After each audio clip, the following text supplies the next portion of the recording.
भारत के अब तक के 7 सबसे अच्छे फील्डर्स आखिर कौन है? नंबर 7 पर आते हैं विराट कोहली। मैदान पर अगर किसी खिलाड़ी की एनर्जी देखकर सामने वाली टीम के पसीने छूट जाएं तो समझ लीजिए वो विराट कोहली हैं। कोहली सिर्फ एक महान बल्लेबाज नहीं बल्कि भारतीय क्रिकेट में फिटनेस क्रांति के असली जनक हैं। 2026 के इस दौर तक आते आते उन्होंने बाउंड्री लाइन पर जो स्टैंडर्ड सेट किए हैं वो किसी भी युवा खिलाड़ी के लिए सपना है। विराट जब बाउंड्री पर तैनात होते हैं तो बल्लेबाज के मन में 2 रन लेने की हिम्मत ही नहीं होती। उनकी चीते जैसी फुर्ती और दूर से गेंद पर झपटना ऐसा होता है जैसे कोई शिकारी अपने शिकार पर टूट पड़ा हो। लॉन्ग ऑन या लॉन्ग ऑफ कर हवा में छलांग लगाकर बाउंड्री से पार जाती गेंद को खींच लाना उनकी आदत बन चुकी है। स्लिप से लेकर डीप बाउंड्री तक विराट मैदान पर हर जगह 200% की स्पीड से भागते नजर आते हैं। जरा सोचिए, जब कोई खिलाड़ी मैच के 50वें ओवर में भी उसी जोश के साथ 50 मीटर की स्प्रिंट लगाकर डाइव मारे तो उसे आप क्या कहेंगे? विराट की आक्रामकता मैदान पर फील्डिंग को उबाऊ नहीं बल्कि हाई वोल्टेज ड्रामा बना देती है। उनकी आंखें हमेशा गेंद पर टिकी रहती हैं और डायरेक्ट हिट मारने में उनका कोई सानी नहीं। बल्लेबाज अगर क्रीज से 1 इंच भी बाहर निकला तो कोहली का थ्रो स्टंप्स की गिल्लियां उड़ाने के लिए तैयार रहता है। लेकिन अगर आपको लगता है कि सिर्फ कोहली ही मैदान पर आग लगा सकते हैं तो ठहरिए, क्योंकि ये तो अभी सिर्फ नंबर 7 है। क्योंकि अगला नाम उस खिलाड़ी का है जिसने बैकवर्ड पॉइंट को बल्लेबाजों के लिए नो फ्लाइंग जोन बना दिया था। नंबर 6 पर आते हैं युवराज सिंह।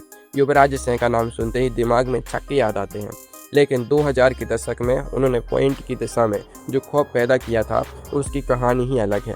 6 फीट के लंबे होने के बावजूद यूवी जिस तरह जमीन पर लेटकर और हवा में तैरकर गेंद रोकते थे वो देखकर लगता था जैसे उनके शरीर में हड्डी ही ना हो।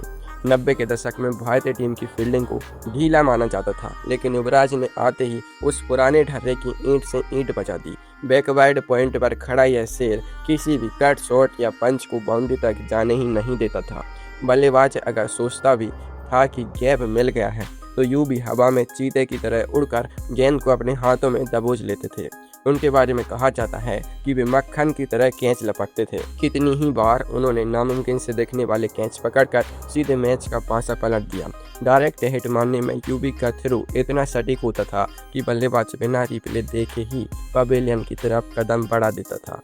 युवराज ने भारतीय क्रिकेट को यह यकीन दिलाया कि फील्डिंग सिर्फ रन रोकने का जरिया नहीं बल्कि मैच जीतने का सबसे बड़ा हथियार है। यूवी ने पॉइंट पर बाउंड्री रोकी, लेकिन क्या आप जानते हैं कि कवर ड्राइव को जुर्म बनाने वाला वो कौन सा धुरंधर था जो उनके साथ दूसरे छोर पर मुस्तैद रहता था? नंबर 5 पर आते हैं मोहम्मद कैफ। मोहम्मद कैफ भारतीय क्रिकेट के वो सितारे हैं जिन्होंने मैदान पर एथलेटिज्म की परिभाषा ही बदल कर रख दी। 2002 की ऐतिहासिक नेट बेस्ट ट्रॉफी की जीत में कैफ का बल्ला तो चमका ही था, पर उससे भी ज़्यादा उनकी फील्डिंग ने दुनिया के दांतों तले उंगली दबाने पर मजबूर कर दिया। कवर और एक्स्ट्रा कवर का इलाका कैफ का अपना राजवाड़ा हुआ करता था। वहां से गेंद का निकलना मतलब लोहे के चबने चबाने जैसा था। कैफ जब गेंद का पीछा करते थे तो ऐसा लगता था मानो उनके पैरों में पहिए लगे हों। मैदान पर बिना अपनी जान की परवाह किए डाइव लगाना, घुटनों की बल खिसकना और तुरंत खड़े होकर रॉकेट की रफ्तार से थ्रो फेंकना उनकी पहचान थी। कैफ की फुर्ती इतनी खतरनाक थी कि सिंगल चुराने की सोच रहे बल्लेबाज 20 रास्ते में ही अपने कदम वापस खींचने पर मजबूर हो जाते थे। 30 गज के घेरे में उनकी मौजूदगी से विपक्ष टीम पर मानसिक दबाव बन जाता था। कैफ ने भारतीय टीम में यह कल्चर डाला कि एक अच्छा कैच या एक शानदार सेव पूरे मैच का माहौल बदल सकता है। उन्होंने बिना किसी शोर शराबे के हर मैच में अपनी फील्डिंग से कम 15 से 20 रन बचाकर टीम को जीत की पटरी पर ला खड़ा किया। कैफ ने तो इनर सर्कल में तहलका मचा दिया, लेकिन क्या आपने उस फील्डर का कमाल देखा है जो पॉइंट और कवर पर मुस्कुराते हुए असंभव कैच को भी आसान बना देता था? नंबर 4 पर आते हैं सुरेश रैना। सुरेश रैना यानी मैदान पर ऊर्जा का वो विस्फोट जो कभी ठंडा नहीं पड़ता था। रैना की सबसे बड़ी खासियत यह थी कि वो बेहद मुश्किल कैच को भी इतनी आसानी से पकड़ते थे जैसे कोई बच्चों का खेल हो। 30 गज के दायरे में चाहे पॉइंट हो, कवर हो या स्लिप, रैना की आंखों से गेंद का बचकर निकलना नामुमकिन था।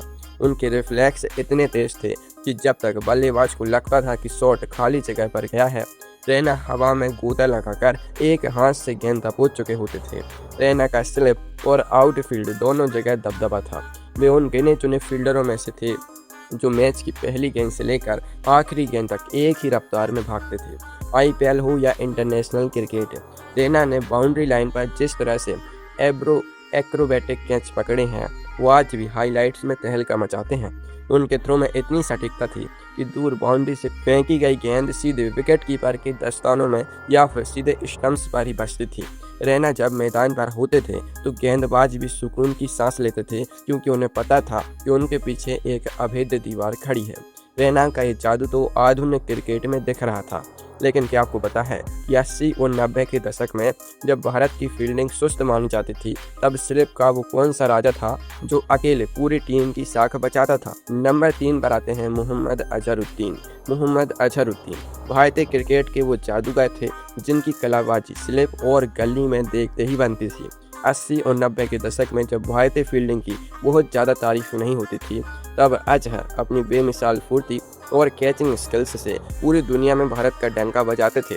उनकी कलाइयों में जो लचक बल्लेबाजी में दिखती थी, वही नजाकत स्लिप फील्डिंग में भी नजर आती थी। गेंद कितनी भी तेज आ रही हो, अजहर के हाथ ऐसे काम करते थे मानो मक्खन में छुरी चल रही हो। उनके हाथों में फेविकोल जैसा जादू था। एक बार गेंद उनके हाथों में समा गई तो फिर छूटने का नाम ही नहीं लेती थी। स्लिप में खड़े होकर बिना किसी हलचल के अचानक एक हाथ से नामुमकिन कैच लपकना अजहर का ट्रेडमार्क स्टाइल था। वे बहुत शांत रहकर फील्डिंग करते थे, लेकिन उनके रिफ्लेक्स बिजली से भी तेज चलते थे। अजहर ने स्लिप में कई ऐसे कैच पकड़े हैं जिन्हें देखकर विपक्षी बल्लेबाज भी सिर धुनने पर मजबूर हो जाते थे। अपनी कप्तानी के दौर में भी उन्होंने खुद आगे बढ़कर फील्डिंग में मिसाइल कायम की और आने वाली पीढ़ियों को यह दिखाया कि स्लिप में कैच कैसे पकड़े जाते हैं। अजहर ने स्लिप में हाथों का कमाल दिखाया, पर बिना किसी सुरक्षा और हेलमेट के सीधे बल्लेबाज के मुंह के सामने छाती ठोककर खड़े होने का जिक्र इस महान खिलाड़ी के पास था। नंबर 2 पर आते हैं एकनाथ सोलकर। एकनाथ सोलकर का नाम सुनते ही हर क्रिकेट प्रेमी का सिर सम्मान से झुक जाता है। 1970 के दशक में जब बल्लेबाजों और फील्डरों के पास ना तो हेलमेट हुआ करते थे और ना ही चेस्ट गार्ड, तब सोलकर बिना किसी डर के फॉरवर्ड शॉट लेग पर जा खड़े होते थे। वो जगह ऐसी थी जहां बल्ले से निकली तेज गेंद सीधे किसी का सिर फोड़ सकती थी, लेकिन सोलकर के लिए वो खेल का मैदान था। बिशन बेदी, इरापल्ली प्रसन्ना और भगवत चंद्रशेखर जैसी भारत की महान स्पिन चौकड़ी को अगर दुनिया में नाम मिला तो उसमें सोलकर के पकड़े हुए अद्भुत कैचों का सबसे बड़ा हाथ था। गेंद बल्ले का बाहरी किनारा लेती नहीं थी कि सोलकर चीते की तरह झुककर गेंद को जमीन से आधा इंच ऊपर ही दबोच लेते थे। सिर्फ 27 टेस्ट मैचों में 53 कैच लपकना इस बात का सबूत है कि वे किस दर्जे के फील्डर थे। सोलकर के बारे में कहा जाता था कि वे गेंद के बल्ले से टकराने से पहले ही भाप लेते थे कि शॉट किधर जाएगा। जान हथेली पर रखकर फील्डिंग करना किसे कहते हैं, यह सोलकर ने पूरी दुनिया को सिखाया।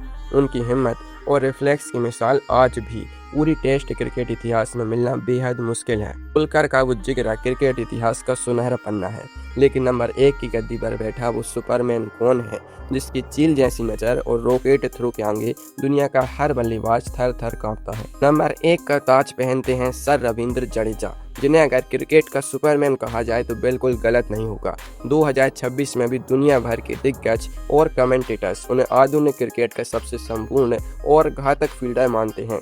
जडेजा की सबसे बड़ी ताकत है उनका रॉकेट थ्रो। पॉइंट, कवर या मिड ऑफ से उनका फेंका गया थ्रो किसी लेजर गाइडेड मिसाइल की तरह सीधे स्टंप्स पर जा टकराता है। जडेजा जब गेंद की तरफ भागते हैं तो लगता है जैसे कोई 100 मीटर का स्प्रिंटर दौड़ रहा हो। वे गेंद को उठाकर बिना बैलेंस बनाए एक पैर पर खड़े होकर भी जब थ्रो मारते हैं तो स्टंप्स उखाड़ना तय होता है। उनके सामने 2 रन चुराने की सोचना मतलब अपने ही पैर पर कुल्हाड़ी मारना है। बाउंड्री लाइन पर हवा में डाइव लगाकर कैच पकड़ना हो या फिर 30 गज के घेरे में बल्लेबाज को क्रीज में बांध कर रखना हो, जडेजा का कोई मुकाबला नहीं है। उनके रिफ्लेक्स इतने तेज हैं कि आंख झपकते ही मैच का नक्शा बदल जाता है। जडेजा ने अपनी जादुई फील्डिंग से भारत को ना जाने कितने हारे हुए मैच जिताए हैं। वे एक ऐसे फील्डर हैं जो बिना गेंदबाजी या बल्लेबाजी किए भी सिर्फ अपनी फील्डिंग के दम पर पूरे मैच का हीरो बन सकते हैं। भारतीय क्रिकेट इतिहास में जडेजा से बेहतर और खतरनाक फील्डर आज तक कोई नहीं हुआ।